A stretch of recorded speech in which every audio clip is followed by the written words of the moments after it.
Imagine a place where time has stood still, where the wind among the ruins is the only voice and every stone has a story to whisper.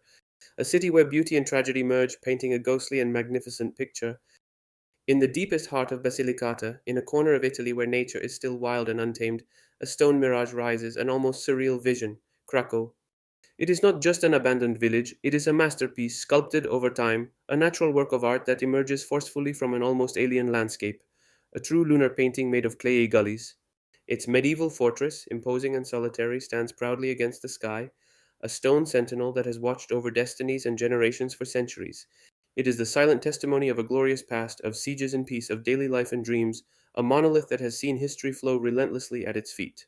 As the sun moves across the sky, its shadows dance across the jagged ridges of the Badlands, creating an optical illusion that makes Krakow seem at times very close, at times unreachable, a place outside of time and space. The history of Krakow is a tale steeped in drama and heartbreaking beauty, a narrative that slowly unfolds within the ghostly walls of its abandoned houses. It is a hymn to human resilience and the strength of nature, an unequal duel that forever marked the destiny of an entire community. For centuries, Krakow has resisted. It has defied time, the elements, domination, and famine, clinging tenaciously to its rock.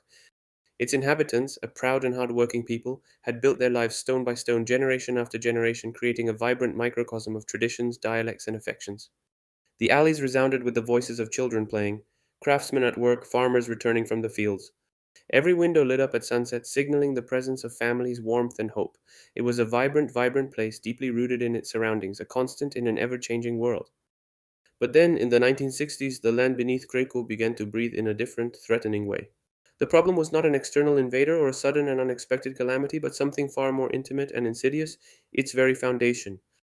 The clayey gullies, so evocative to the eye, hid an intrinsic fragility, a predisposition to movement that for decades had remained dormant. The first signs were cracks in the walls, suspicious creaks, small collapses that one after the other became increasingly worrying. The hydrogeological instability, aggravated by questionable urban planning interventions and intense atmospheric events, transformed into a concrete threat. People began to look with apprehension at the mountain on which their village stood, sensing that something terrible was about to happen. Concern spread like a long shadow, and everyday life became burdened with a palpable uneasiness. Smiles became rarer, voices quieter, and the former cheerfulness gave way to a silent, foreboding expectation. Then, one day, that latent threat materialized into a dramatic reality. A landslide, inexorable, rushed down the hillside, swallowing up houses, streets, entire sections of the village. It was not a single catastrophic event, but a series of landslides that followed one another with ferocity, making it impossible to remain there. The rumble of the shifting earth, the collapse of houses, the rising dust, enveloped Craco in a veil of terror and destruction. There was no way to fight, there was no battle to win against such a powerful nature. The force was disproportionate, the fate sealed. The entire population was forced to face the most heartbreaking decision to abandon forever their homes, their roots, their memories. It was an exodus of no return, a bitter farewell to everything they had known. Imagine the pain, the confusion, the desperation on the faces of those people who, with few possessions and a heavy heart, left their entire existence behind. The town, once alive and vibrant, was emptied, consigned to its fate, frozen in time, suspended in an unreal silence. Every closed door, every darkened window became a symbol of a life interrupted, of a shattered dream. The voices died away, the laughter faded, and only the wail of the wind remained to keep the ghostly walls company. Craco, once a vibrant community, became a silent witness to a tragedy, a monument to the fragility of human existence in the face of the inescapable power of nature. Today, wandering among its ruins is like entering an ancient dream, a waking nightmare. It is a desolate yet fascinating scenario that captures the soul and the mind. The empty windows, like blank eyes, stare at the blue sky, and through them one can almost perceive the echoes of the lives that once filled them. They are not simple holes in the wall, but open wounds that allow a glimpse of the soul of a lost village, tears through which the memory of a time that will never return peeps out. The collapsed ceilings no longer hide the sky, but reveal it in all its boundless beauty, almost as if to show that, even in the ruins, there is a profound connection with the infinite. The sun, the moon, and the stars now become the new tenants of the rooms that once protected the dreams and hopes of the inhabitants. The streets, once filled with quick steps, cheerful voices, quarrels, and reconciliations, now resonate only with the blowing of the wind. A wind that is not a simple meteorological phenomenon, but an ancient storyteller, a keeper of secrets. It brings with it the scent of the earth, the smell of dust, and perhaps the last laments of the souls who inhabited these places. Each gust seems to sing a sad melody, a funeral song for what has been and will no longer be, but also a hymn to persistence, to the tenacity of memory. Weeds have taken over the alleys, tree roots have made their way between the stones, and nature, with its unstoppable force, is slowly reclaiming what was taken from it. This landscape, though so melancholy, possesses an intrinsic dignity, a wild beauty that makes it unique, a place where history and nature meet in an eternal embrace, leaving an indelible mark on the soul of those who dare to visit it.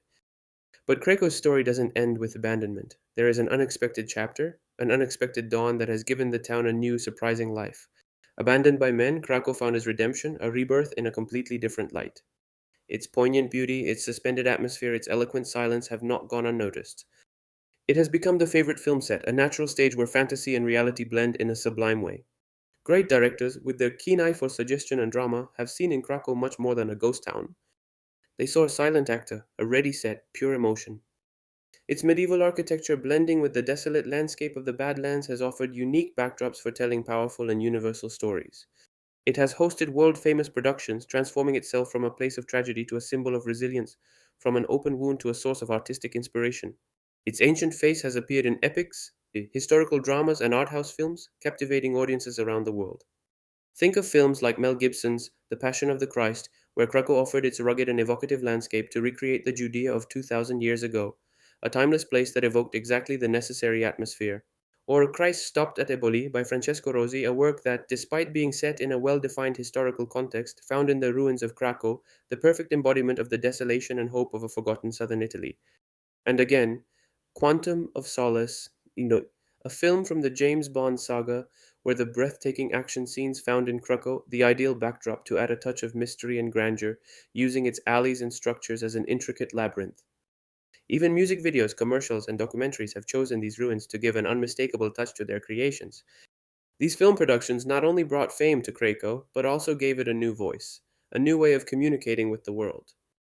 They transformed its empty windows into eyes gazing at movie stars, its silent streets into sets for the most intense scenes. Krakow, from witness to a painful past, has become a stage on which to tell new stories of men and emotions, demonstrating that even in the deepest desolation, an unexpected form of beauty and immortality can be born.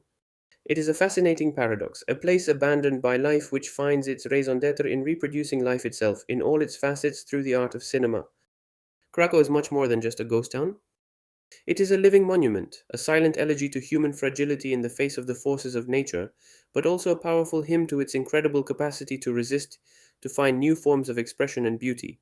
It is a solemn warning against neglect and loss, a reminder that whispers to us how precarious the balances on which we build our lives are. At the same time, it is a moving tribute to timeless beauty, that beauty which, even in the face of destruction and abandonment, persists, defies oblivion, and continues to enchant. The wind that whistles through the ruins isn't just moving air, it's the only voice left to tell the stories of the past, to whisper the forgotten secrets of generations who lived, loved, suffered, and hoped within these walls. It is a melancholy song that brings with it the echoes of ancient dialects, the rustling of clothes, the crying of children, and the laughter of lovers. These are the true relics of Krakow, not material objects, but the invisible vibrations of the lives that made this place sacred. Krakow continues to enchant, move, and inspire. It is an open air history lesson, a museum without walls, an experience that deeply touches the soul of anyone who visits it.